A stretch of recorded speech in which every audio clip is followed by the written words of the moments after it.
you know what to look for. Sometimes you can get a pre-approval letter from a bank, and Hansel and I kind of went over this today. Sometimes you can get a pre-approval letter from a bank and have no idea actually what to show someone just because they gave you a purchase price, but they didn't give you the specific data on the property that would help you understand, to narrow down the search, I should say, of what to show the buyer. So the goal of the day is to kind of narrow that down for you so that when you receive a pre-approval letter, you know what to show your buyer. And there's 5 pieces of information that, in my opinion, when you have completed a pre-approval process. If people can't answer 5 questions on these 5 pieces of information, then they really haven't been properly pre-approved, and possibly be in a position that they do not have a clear financial picture. When people don't have a clear financial picture, they don't act. They can be stuck because they could be looking at things that they're really not sure will ever really work for them.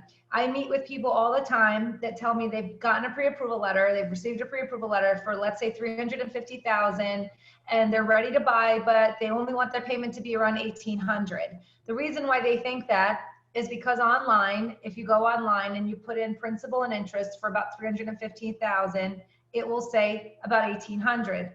That is not the payment. We still have to add in tax and insurance, and if there's any association fees or mortgage insurance. So again, people walk away with pre-approval letters without a clear financial picture, which, as you as the agent, can't show them the property that will most likely benefit them or work for them. So now you're showing them real estate that they think will work because of a pre-approval letter they received, but if they have a completely wrong indication of what the payment will actually be.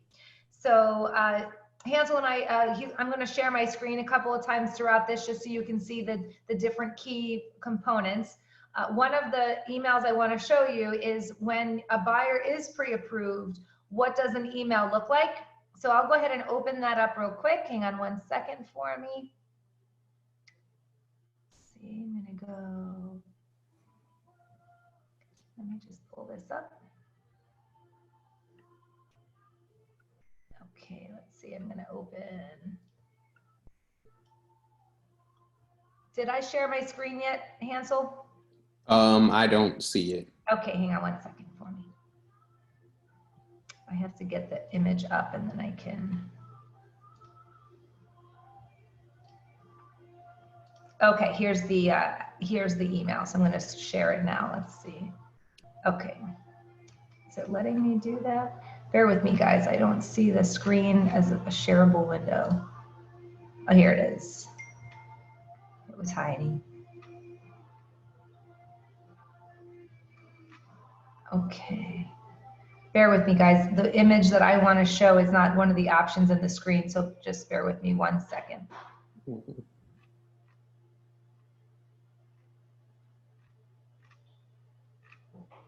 Okay, hold on 1 second. Forgive me, it was available. All right, first I'm going to start with the pre-approval letter because that's the one that's becoming available to me. So you can see the pre-approval letter, correct? Yes. Okay, so I'll get back to the other screen because for some reason I can't find it, but I'll get to it in a second. So this is a pre-approval. This is something that you would receive from a lender that basically shows what the buyer would qualify for. And every buyer is going to get a different letter depending upon the type of loan that they have and how much they qualify for.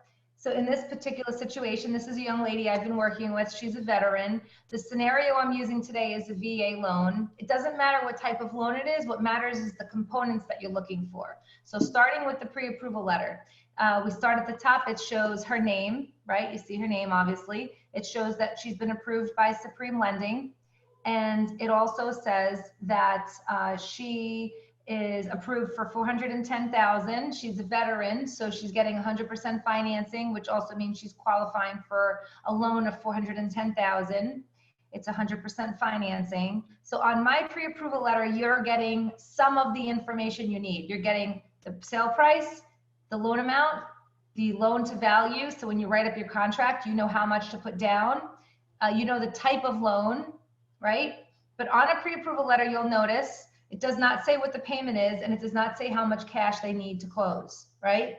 So a pre-approval letter, again, can be really helpful. Of course, you need the pre-approval letter to start, but if you don't have a clear financial picture of what this pre-approval letter will create in the market as far as financial, it's really very useless. So we want to make sure that the buyer understands the financial components. So on a pre-approval letter, something you always want to look for, number one, the word pre-approval is it, and rather than, it says here, you see pre-approved. You want to be looking for pre-approval versus pre-qualification. A pre-qualification means that I walked into a bank, I gave them my name, my social, and they basically didn't verify any of my information. Now, as a lender, if I don't verify someone's information, I'm not giving, I don't know if they really qualify. This woman can tell me she makes $85,000 a year. I don't know that until I verify it. Sometimes I get documentation and someone that says they make 80 actually makes 60 because of the write-offs that they had or different things that they may not be calculating. So I always ask for income documents to make sure that the income matches what they tell me. If a pre-qualification is given and it says pre-qualification, you always want to call the loan officer. At the bottom of every letter, it'll say who the loan officer is. Call the loan officer and ask them questions. You want to ask them that 5 pieces of information, and we're going to get into that in 1 second.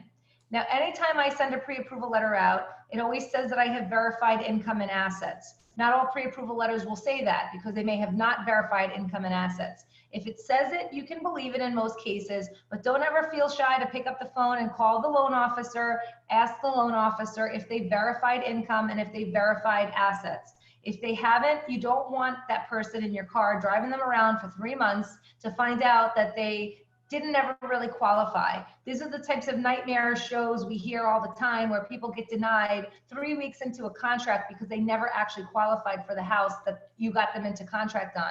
Why? Because they didn't have a clear financial picture. If the goal is for them to make an offer on something, they should be ready before they walk in the door. If you're showing them property and then they have to leave the house to find out what the payment is, they're not ready.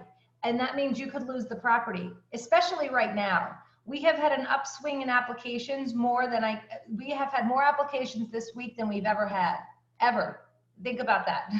It's the highest percentage of applications. So we really need to be careful. We need to know what we're looking for. We need to know what the buyer wants so that when you're walking in the house, if there's 3 other buyers behind you, when you walk into the kitchen, because that's where the wives fall in love, right? If you walk into the kitchen and that kitchen is looking out into the backyard and they look at each other and it's like, this is the house. Well, if they don't have a clear financial picture, they can't make an offer in the kitchen. In today's digital world, you have the ability to do DocuSign. You can write an offer up on an iPad or a computer right in the kitchen of a listing, right? So you want to be able to do that. If they don't have a clear understanding of payments and cost breakdown of how much money they need to close, they can't make the offer. So let's always know that if we're ready and the buyers are ready and they walk into a house and they can make the offer, then you've got a really viable buyer. If they don't have a clear financial picture and you're walking into a house, the 3 buyers behind them might. And their chances are they're going to get the house before you because they're ready to take action. I can tell you if it's my buyer and I pre-approve somebody and they're the buyer behind you, they're ready. So if the loan officer's not doing their job and they're not giving people a clear financial picture, you don't have the ability to take action quickly. Not every buyer wants to be pushed. Some people just want to take time. They want to get to learn the area, but they're not ready. But when they are ready and you walk into the house, you're going to know when it's the right house because your hands will say, I'm sure you all know, you see the face, they're ready to go. They want to make the offer. They don't want to lose the house. It happens when they find their house, it's their house and they want to make the offer. If they're ready, they have the financial picture. If they're not, the buyer behind them is going to make the offer. That's just kind of a mental image to kind of hold in mind and why it's so important to have that clear financial picture. So with that being said, this is what the pre-approval letter says. Again, it has some of the information, but not all of it. It tells you the price, it tells you the loan program. It doesn't give you the other pieces. So with that being said, I'm going to stop my screen share and I'm going to pull up a loan comparison. Does anybody have any questions on the pre-approval? Anything? I had a question. This is pertaining to something Tavon can benefit from. We had an offer today on a listing, and how often do you revisit the buyers that you pre-qualify? How often? Yeah. So For example, this pre-approval was from, I think it was May 7th, right, Tavon? Yeah. And we spoke to the loan officer, and there's a buyer and a seller. I mean, a husband and a wife. So they're speaking about the wife, that she's a CNA, she has a good job, she's still working, but they're not giving us any information about the husband's job. So we're like, that's a little bit concerning. You know, they're saying that he works, but they won't say where he works. Yeah. I mean, unless there's some type of confidentiality, I don't know the scenario. Right now in this environment, so let's take a step back. Right now in this environment, if somebody is working, and their income has not been interrupted by the pandemic situation, then you proceed as normal. If they're in an industry that is considered non-essential, some businesses are back open, so some aren't. Now, we don't know always what the income will be, so we have to actually take a look and see what is going on with the income. Today, we submitted a clear to close on a personal trainer. So we couldn't get him even approved 30 days ago because the gym was closed. But Fannie Mae is saying, okay, the gym's reopened, but opening up at a small capacity. Also, he's using, he has private clients. So he's been training people in their garages and stuff like that. So we were able to document that he still has income coming in. He's considered a non-essential employee. We were still able to get him a loan. So I don't know about that particular situation. I have a question about that.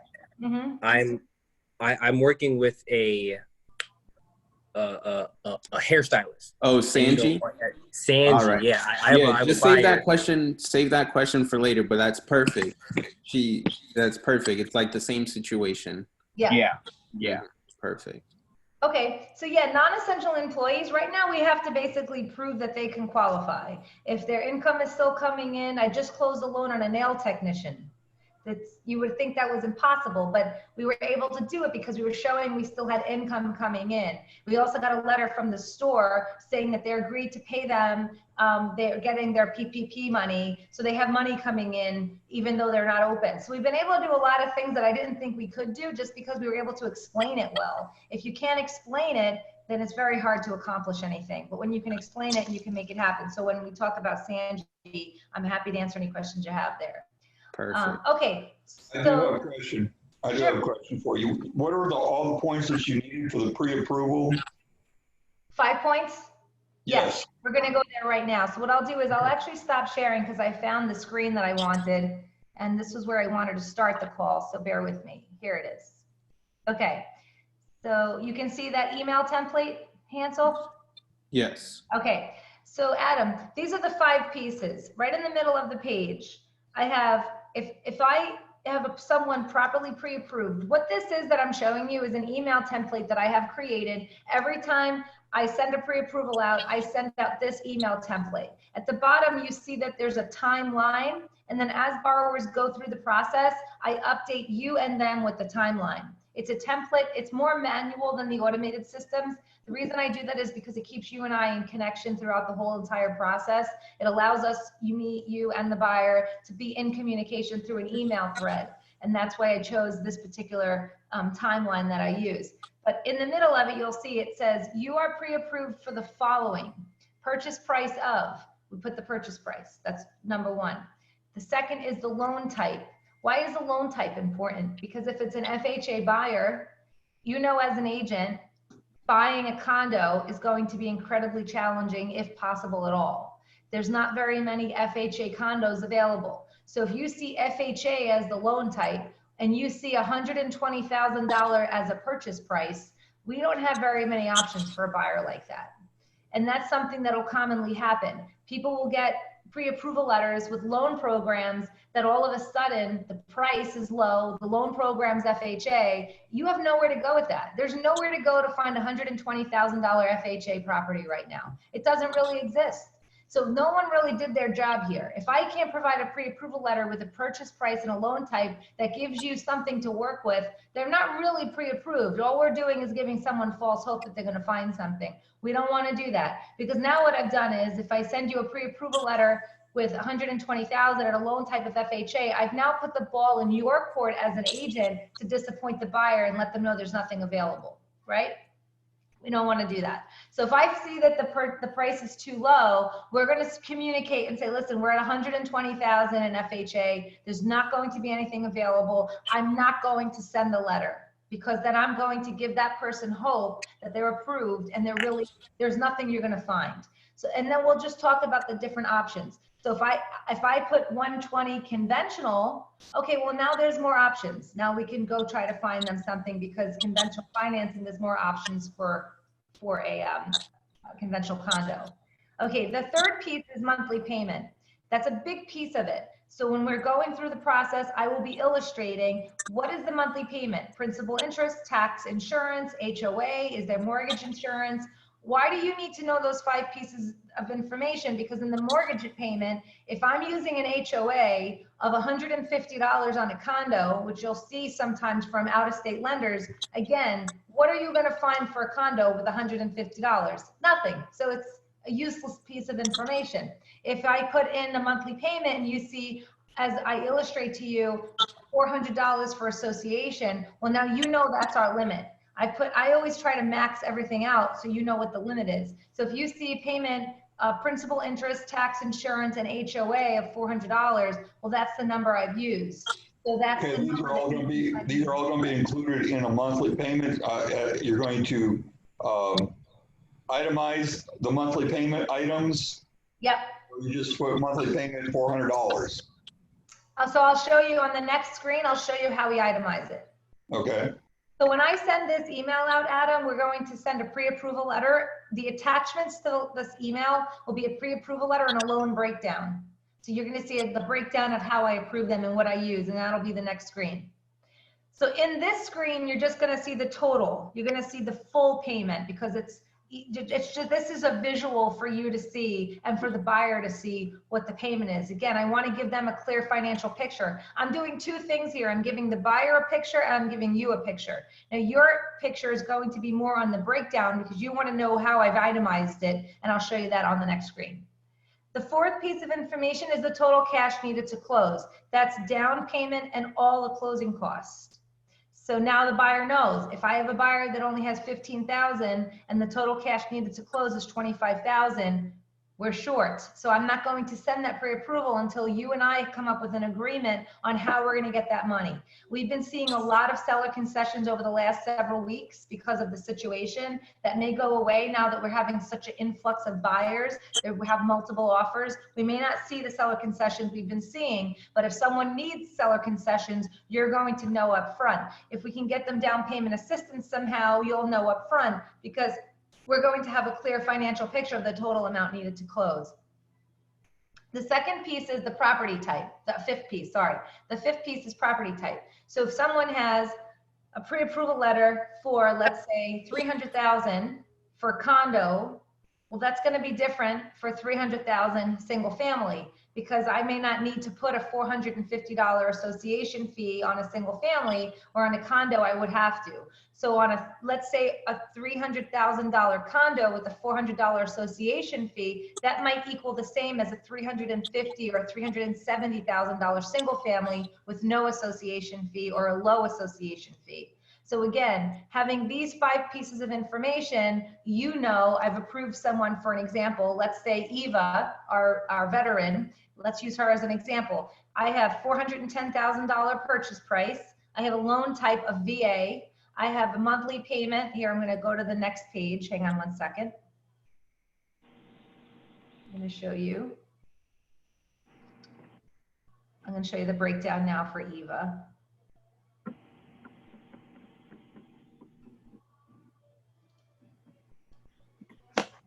Okay, here's Eva's loan illustration. Let's move this over. Oops, hang on one second. I'm just gonna move it over. Okay, all right, so here's Eva's. This is a loan comparison tool that we have. It allows me to compare multiple rates at one time. I can use 4 in any given time, so there could be 4 columns, 2 columns. But here, let's just go to the second page where the breakdown is on the payment, so I can show you, Adam, what I used. Okay, so here's this on the right-hand side. I have to move my screen. Okay, principal and interest, $1,784. Hazard insurance, the house that she was looking at was brand new construction. I knew that, so I put in 200. If it was a $410,000 house that wasn't new construction, I would putting closer to 350 to 400 for hazard insurance. The real estate taxes were a little higher on this property. Again, it was new construction, and the HOA was 144. So this document was attached to the pre-approval email that I sent to the agents. So they know principal and interest, insurance, tax, and HOA. And this is the max that they can do. This is her maximum. So it gives, again, the buyer a clear picture, the agent a clear picture. Now you know what to show her. As an agent, you would know what to show Eva because she's looking at something that has that number. Now, if there's room, I will tell you that there's room. If we have a debt ratio that is, you know, let's say for VA 45, and that's where she wants her payment to be, in this scenario, the total payment's $26.98. If she's comfortable, $26.96. If she's comfortable with $26.96 for a payment, then I'm going to keep her there. However, if I'm going to let you know and say, listen, Eva's really okay to go up to $2,900. Her payment can go up a little bit. So that might give you a little more room as an agent to do shopping for her. But at least you know at these numbers, it works and we have a little bit of room. So if she found something where the association wasn't 144 and maybe 250, it still works. This may not be our cap. And I will communicate that with you and let you know that you have a little bit of room. And how long would it take to get this information? So once I speak with the buyer, we have a process. We send an application to them. It's an online application. Usually I get them back within 1 day, depending upon the urgency. Then there's a few documents we need. So depending upon how long it takes them to get that back to me, has a W-2, so her income was pretty easy to calculate. I had Eva approved within 24 hours. And this email to the agent within 24 hours. So we can do it really quickly. Now, what would delay me is if I don't have enough information. So let's say Eva is self-employed and I'm missing information and I've got to get an income calculation from my underwriter. Well, that might take me 2 days or 3 days to get back the total application. But typically we run about 24 to 48 hours to get back an application. So what information do we need to tell our clients that we need to have if we're going to send them for pre-approval? What information do we need to tell them to get prepared? So here's the, I'll show you the application email looks like this. Let's see, let me get that for you. Hang tight 1 second.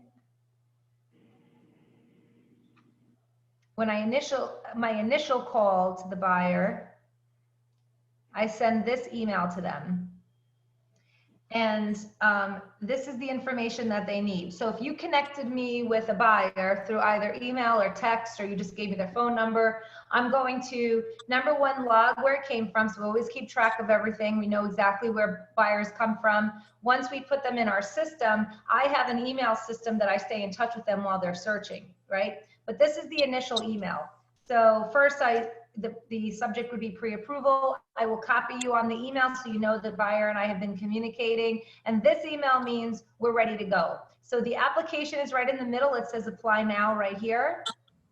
And then below is a list of documents. I obviously modify this depending upon the buyer. So while I'm speaking to a buyer on the phone, I'm going to be asking them questions. What type of income do you have? Do you own any real estate? If they don't own any real estate, I take away the REO section. If they're not a veteran, I take away the VA section. So rather than adding, I just take away. It's a lot faster.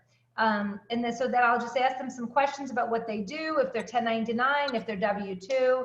I modify the list. I send this email to them.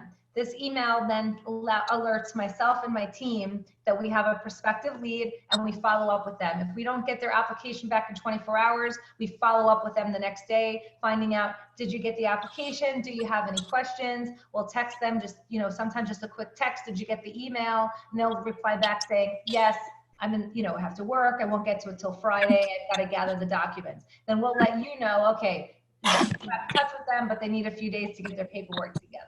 So some things can happen immediately. Like today we had a rush where we had to submit the same day. So we got everything one day. We're already pre-approved in the same day. Sometimes people need a little more time. They're not as rushed. So we'll take our time and they'll take their time and get their information to us. So it all depends on the buyer. Awesome. It's a great system that you have, and you do this every single time. This follow-up for every buyer lead. Mm-hmm.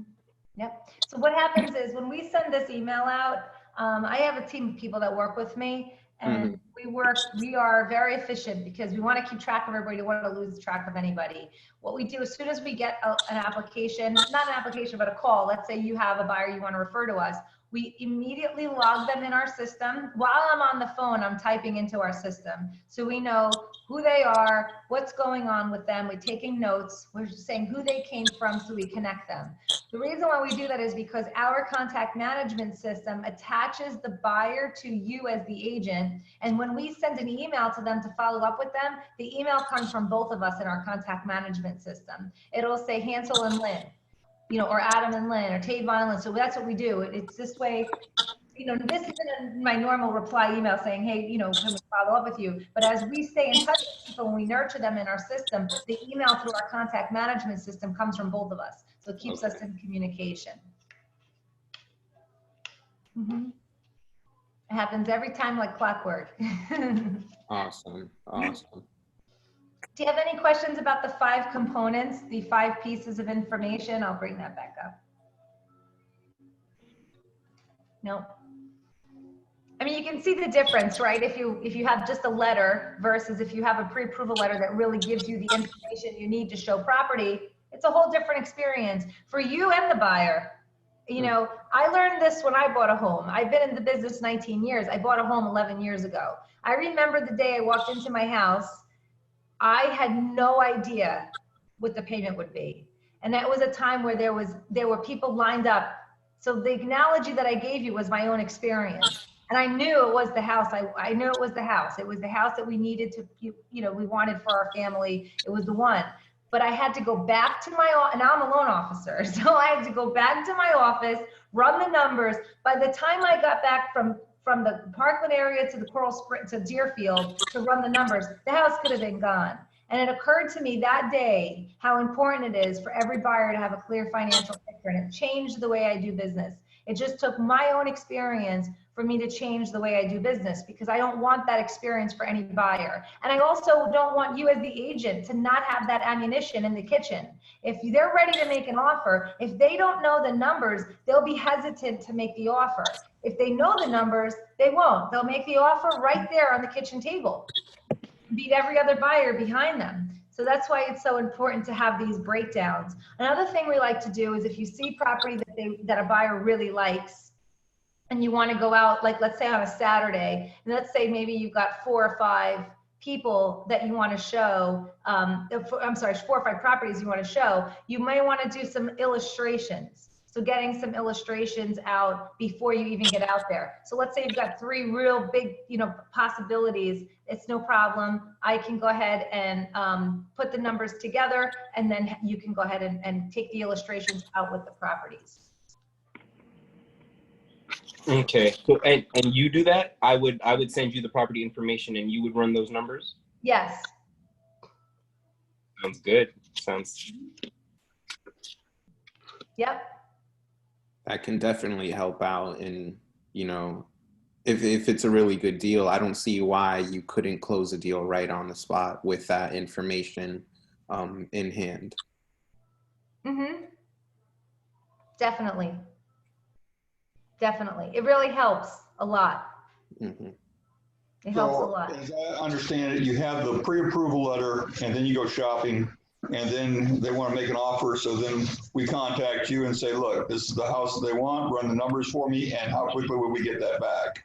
Within a few hours, if not within an hour. So what happens when I see an illustration come in, you know, if I see a MLS, the best thing to do is to send me the MLS, because that'll help me move quicker. If you send me an address, I have to search it and everything. So it might take a little longer. But if you send me the MLS, I can just throw the numbers in. The other thing I do is I always estimate the taxes of what I think the buyer will pay. And when I do my buyer consultations, I talk to the buyers about that so they understand what the payment will be in the future, just again, to give them a clearest financial picture. When they know we're doing that for them, they trust us. If we don't do that, they don't trust us. And that's just a way for us to earn their trust and earn their business. You have a lot less turnover when someone trusts you. You know, and if we take care of them and do what we need to do to give them that information that allows them to make a good choice, they will remember that experience. We made them feel good. I live my life by a quote. People do not remember what you say. They do not remember what you did, but they always remember how you made them feel. So if we make them feel like we took care of them, if we make them feel like they can trust us, which they can, then they'll remember us, and their friends will then hear about us, and their relatives will then hear about us. And that's how our business grows. We just got to take a moment and take care of people. Because sometimes for my own self, if I'm dealing with customer service, I know when someone doesn't care. And the only reason why I know is because how much I care. I know what I say, I know what I do. So when I hear someone on the other side of the phone with zero desire to take care of anything that I'm saying, I know they made me feel like they didn't care. I don't want that to be our experience to our buyers. I want them to know that we care about them. I want them to know that we're going to do what we need to do to give them the information they need to have financial peace. We may not be able to give people financial independence, but we can help them gain financial peace. And that keeps families together. That lets people wake up in the morning without the stress. So if they have a clear picture every month when the bill comes and they are able to pay their mortgage and they knew what they were getting themselves into, not only now, but also in the future when the taxes change, because they will change, right? Homestead changes the second year. Now, all of a sudden they went from a payment of $3,000 to $3,300 because their taxes changed. Not on my watch. They're going to know the payment was $3,300 from the time they bought the house. They're going to know that they need to come up with extra money next year because that payment was based upon the current owner's taxes. So we're going to do what we need to do to give them that clear financial picture, that financial peace that allows them to move confidently. So if we have to run a few properties for them, we don't have a problem doing it at all. Adam, we've closed people a year to 2 years later and have run countless illustrations because it's our commitment. Our commitment is giving people the information they need. Sounds good. Any questions on the emails, or I showed you the templates, but what I can do actually is bring you back to the, let me bring you back to the timeline real quick. So at the bottom here, you'll see this timeline. And so this is the first one. The first one is you are pre-approved. That's when you're getting the 5 pieces of information, right? The second is congratulations on your contract. So that means that I'll show you. I have all my signatures here, okay? So when someone has then in contract, now they get this email template and you can see the check mark keeps moving. So this is just introducing them to the process. This is also letting them know these red pieces down here. This is things not to do. So do not, open up a new credit card. And at the very beginning, you'll see here, please read this email to its entirety. So we're trying to set the buyer up for success. So we give them information that they need. I go over a lot of this on the phone with them. Then we go to your timeline for your appraisal. So when we know that the appraisal's been ordered, we will send you and your buyer an email that says your appraisal's been ordered and when the appraisal appointment is, so that you kind of keeping you up to date. The next timeline is that, oh, 1 second, I went too far. The next timeline is you've been conditionally approved, and I'll put in here when your appraisal is due back, because at that point we'll have a due date. The next is when we get the appraisal. Once the appraisal comes in, we move it again, another timeline. It says your appraisal's in, and we'll let you know exactly how much the appraisal is, so you don't have to actually open it. It also says it is as is. And if it's not as is, what that means is that the appraiser went to the property and they're basically saying that there is a problem with the appraisal, right? So if we have an as-is condition, we're going to let you, a subject to condition will let you know in this email. It'll say subject to peeling paint, or subject to, the lights, the electric being turned back on. So you'll know up front if there's a problem with the appraisal as soon as we get it back, because we'll put it right in this email template. The next one is we're going to go to the commitment letter. So once we log our commitment letter, so let's say, for example, you are in your contract, you have a 21-day commitment. We will log it in our system, and we'll make sure you have your commitment letter within 21 days on your contract.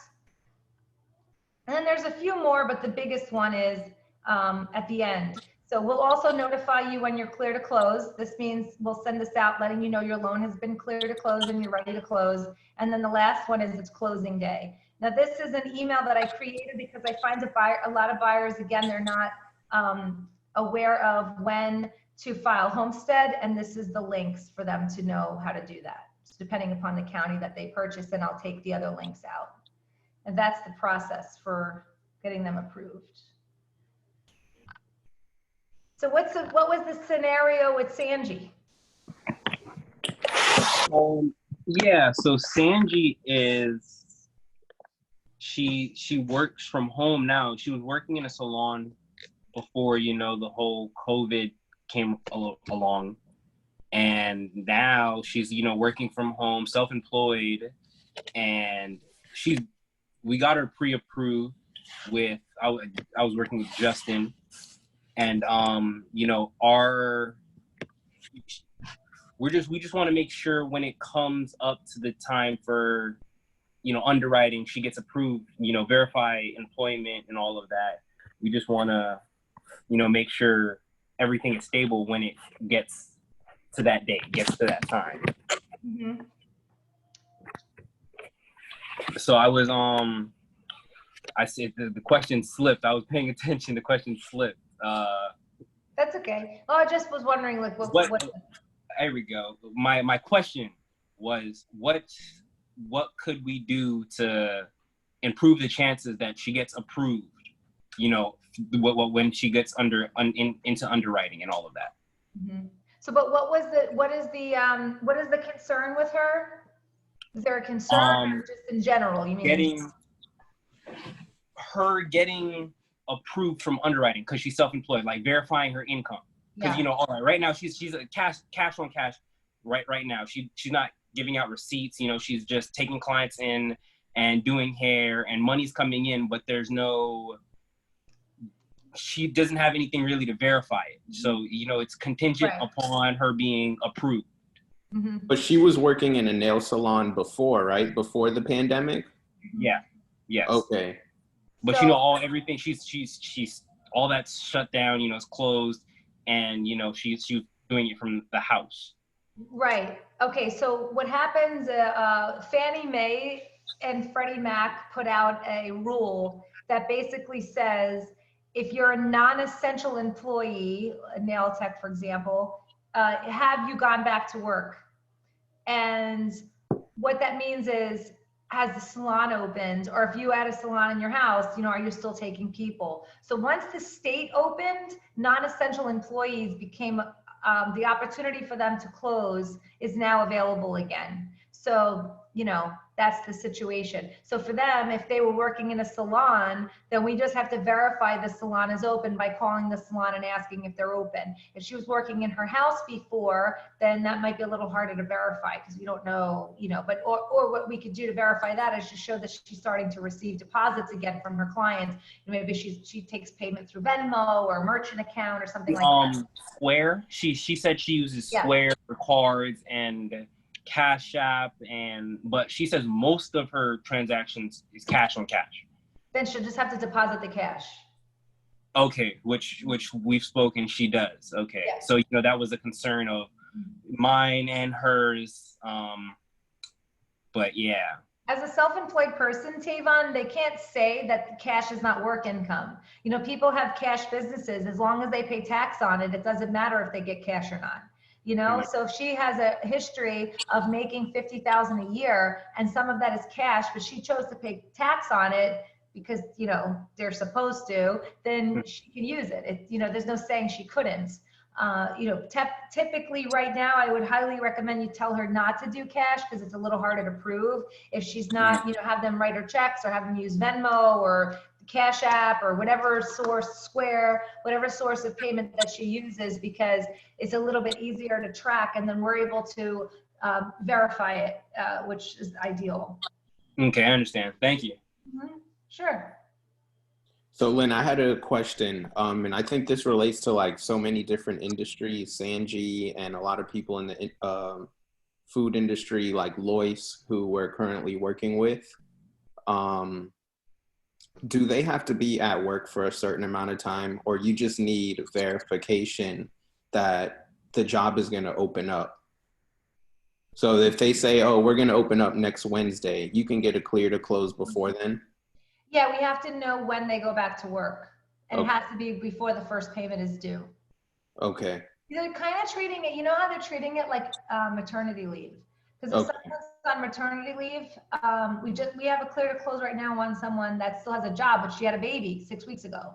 And she's trying to close, but we didn't have a date that she can go back to work. Her employer wrote a letter that she's going back actually June 15th, and we're closing her in June. Okay. June. So she won't even be back to work before we're going to close, but we have a letter from her employer and a letter from her doctor saying she was able to go back to work. Okay. Perfect.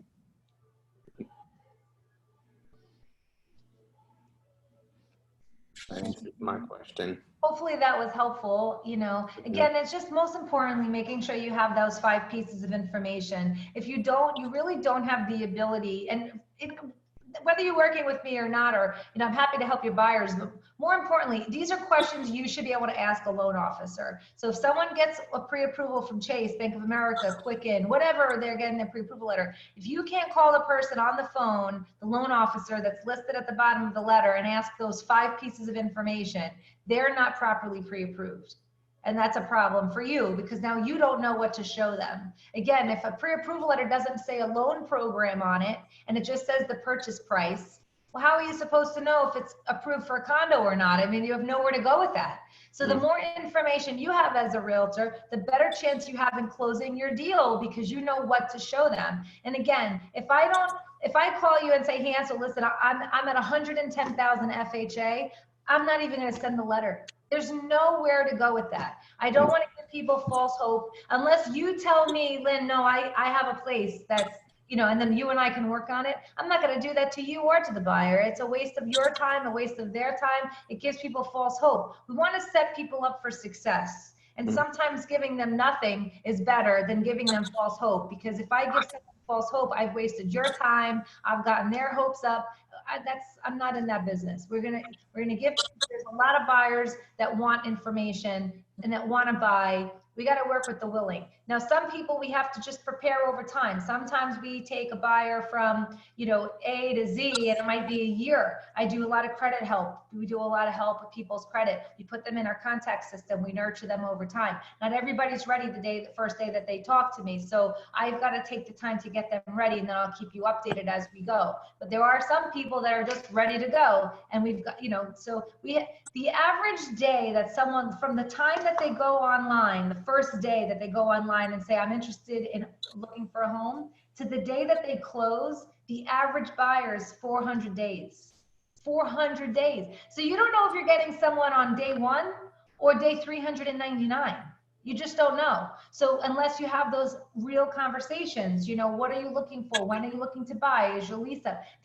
We have to, you know, we got to know. Sometimes we're on day 1 and we've got 300 days of preparing them, and that's okay. We'll do it. We'll put them in our system. We'll get them ready. They may need to run houses here and there. We'll run a few illustrations for them throughout the year, stay connected with them. So when they're ready to buy, they use us. I have a question for you. When we bring a buyer to you, do we need to have some special written authorization from them or an email that you can communicate with us about the process?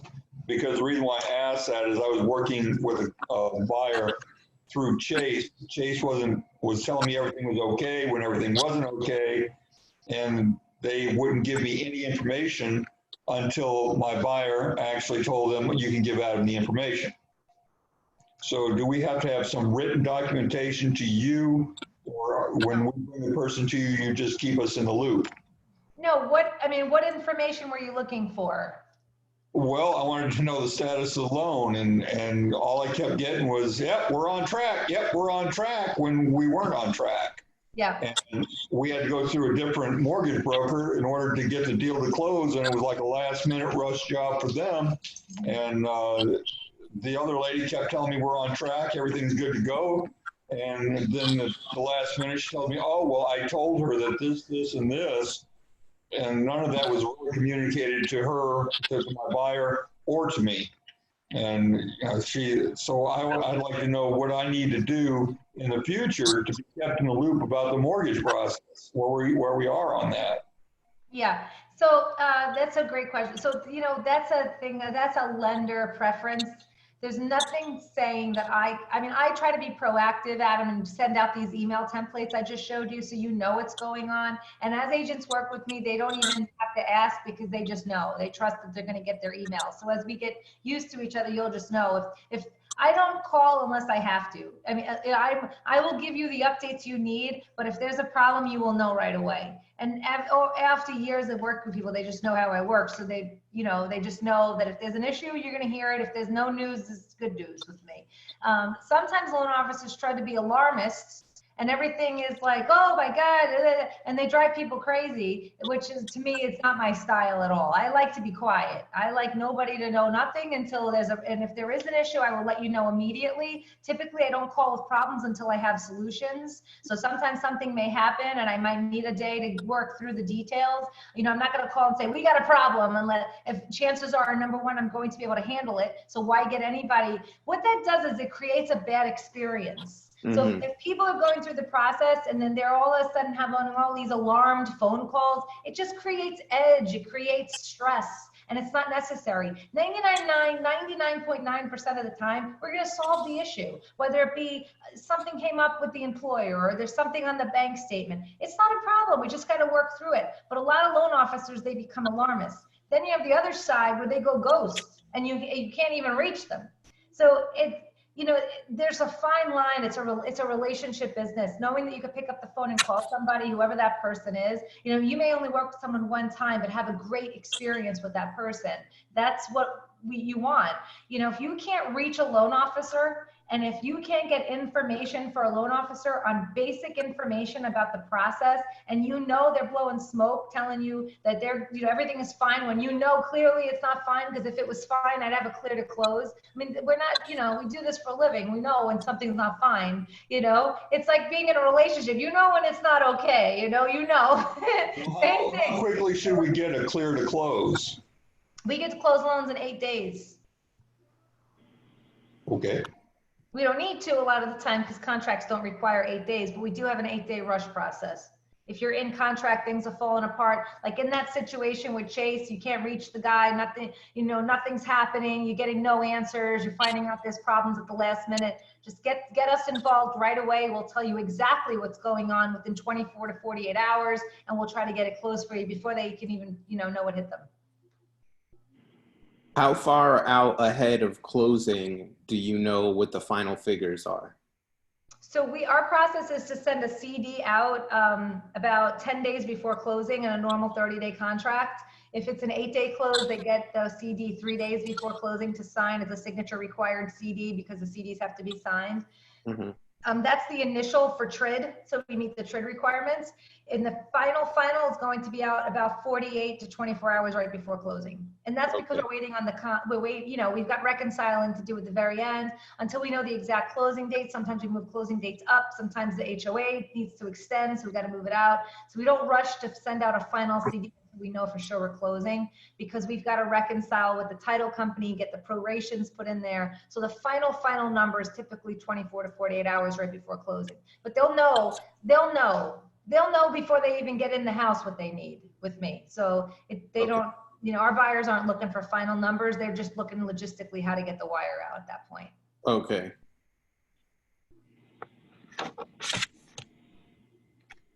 I had another question. I don't want to take up too much of the floor, but did anybody else have questions? Not that I can think of at the moment, or nothing on the top of mind. Lynn, going back on putting people, like incubating them, and can you touch base on that and credit rescoring? Yes. So incubating them means that we have put them into our CRM system, which, you know, depending upon what's going on with the buyer, may be months, a year, 2 years, we don't know. We'll start that first conversation. We put them in our system so that we can keep note, and we also know where they came from. Because sometimes a year later, like, wait, where did John Jones come from? You know what I mean? So we just try to keep track of, we don't try, we do. We keep track of everything very, very smoothly.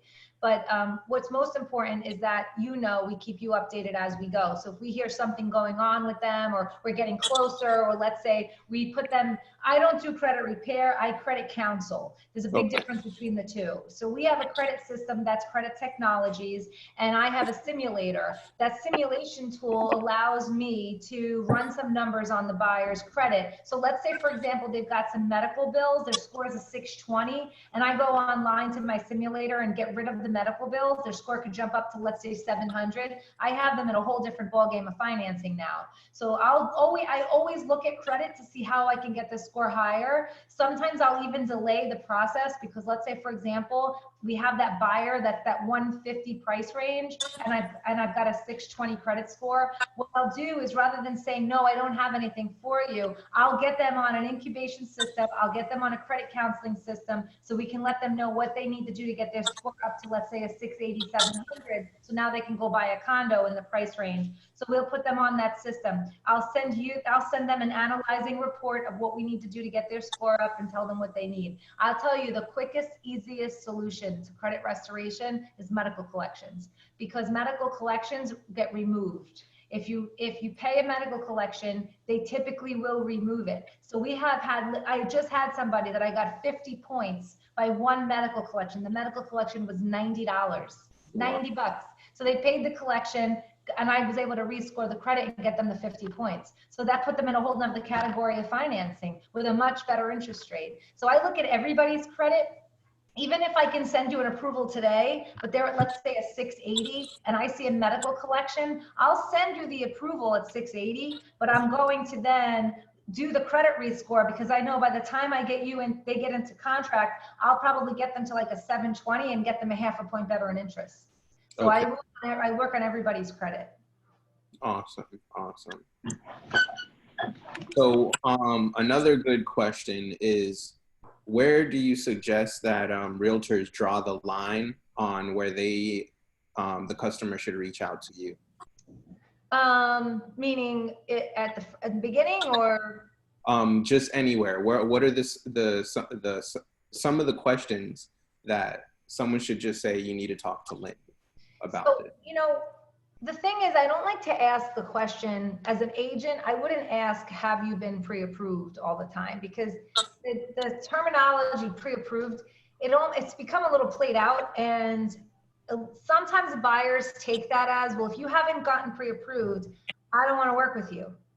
And it comes across as they're unimportant. Again, they remember how you make them feel, right? So if we can come across asking specific questions about making sure that they have a clear financial picture. So rather than saying, are you pre-approved? The question would be, are you using a mortgage for your purchase, right? So are you using a mortgage? Okay, yes. Okay, have you gone through the process of getting pre-approved? Yes or no? Well, yes, if they say yes, they say, okay, great. have you gone over the payments? Are you familiar with the payment breakdown? Has your loan officer given you a breakdown of some potential properties? The reason why I ask is because I want you to have a clear financial picture. I want to make sure that whatever we show you, you're comfortable with on a monthly basis. Has anyone gone over anything like that with you? So now we're more asking questions rather than yes or no, have you been pre-approved, right? Yeah. Just starting questions. Now, if someone says, if they answer you and say, yes, I have been pre-approved, but no one's gone over any financial number with me. Now, you know that they don't have those 5 pieces of information because they don't even know the payment. So you're not going to put that person driving around for 3 months, right? I mean, there comes a point where we have to utilize our sense and our smart sense to say, okay, I'm not going to work with this person until they understand what they're looking for. You've got to build the relationship, obviously. We can't shut people off before we get them started, but there will come a point where you're going to say, all right, we got to get this a little more fine-tuned because I don't feel like I can give you my best. I don't think I can do my best for you and show you something that's going to financially work for you unless we have that clear financial picture. Mm-hmm. So it may be okay to show them one property, right? If they call in on this one property to build a report. But if they ask to see a bunch of properties, then, hey, that's when you go into the questions that you just mentioned, do you know what the payments on this look like? Let's clarify it for you before we go see the other stuff. Mm-hmm. Yes. I went to a meeting. It must've been 8 years ago. And I was sitting in a meeting with a guy. He was the #1 lead converter in the country for real estate. He has online leads. This was a while ago where leads, obviously leads have been around a long time, but he was the #1 in the country. So, and he said something that blew my mind away. And he said that anytime he works with an online lead, or really anybody, he gives them 4 hours. That's his cap. He will give you 4 hours. He will take you to go see a few properties. He will get to know you. He'll, meet you at the office, run some numbers, and get to know you. If after 4 hours, you can't get any information out of that person, he will not work with them. But because he gives them his 4-hour max, and most of the time it doesn't take him 4 hours, but that's his cap, right? If he's with someone for 3 hours and then he asks those questions saying, do you have a clear financial picture of what this payment will be? Because a lot of the online services are not really accurate. I want to make sure you've got a clear financial picture so that you're financially comfortable. Has anyone gone over the payments with you? Then you start asking those questions. If you ask the questions too quickly, you lose the relationship. They're just going to go to somebody else. Mm-hmm. But if you gain the relationship, then you have the right to ask the question. You've earned the respect to ask the question. And now they know you're coming from a different place. You're not coming from, are you pre-approved, yes or no? That's a totally different situation of a 30-second conversation than maybe spending a couple hours with someone, getting to know them and their family and their family's needs, and then asking those financial questions, building the relationship. When they call me, they're going to know you. I can't tell you how many times I get a call from a buyer and they don't even know their realtor's name. Mm-hmm. They don't even know their name. I promise you, if you spent an hour, 2 hours, 3 hours with somebody, getting to know them, they're going to call me and say, oh yeah, Tavon referred me over to you, says I need to get a good financial picture. Now, do I have a better chance of getting that person as a buyer and you having a better chance of closing that person?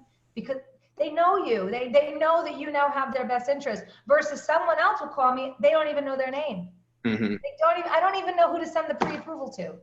Mm-hmm. A big difference between the two. I think that's a great system. From my personal experience, why this is a good system is when you ask the wrong questions right up front, some people might take it as a challenge. Mm-hmm. There it's like me against you. Mm-hmm. And it should be like, hey, let's work on this together to get you your new home. I feel like that is the better approach. Yeah. Mm-hmm. And then that opens more opportunities where you guys kind of already become friends and you can multiply your business by, hey, we're friends already. Do you know anyone else just like you who's looking to buy a house? So you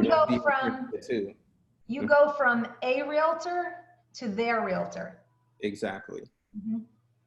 So that's some great approach. Mm-hmm. Awesome. Well, I hope you guys found that helpful, and if you need anything, please let me know. I know, Hansel, do you want to send, I think you sent me the emails. I can send out an email to everybody, just letting them know if they need anything, where to find me. Okay, awesome. And I recorded this class as well. I'm going to put it on YouTube.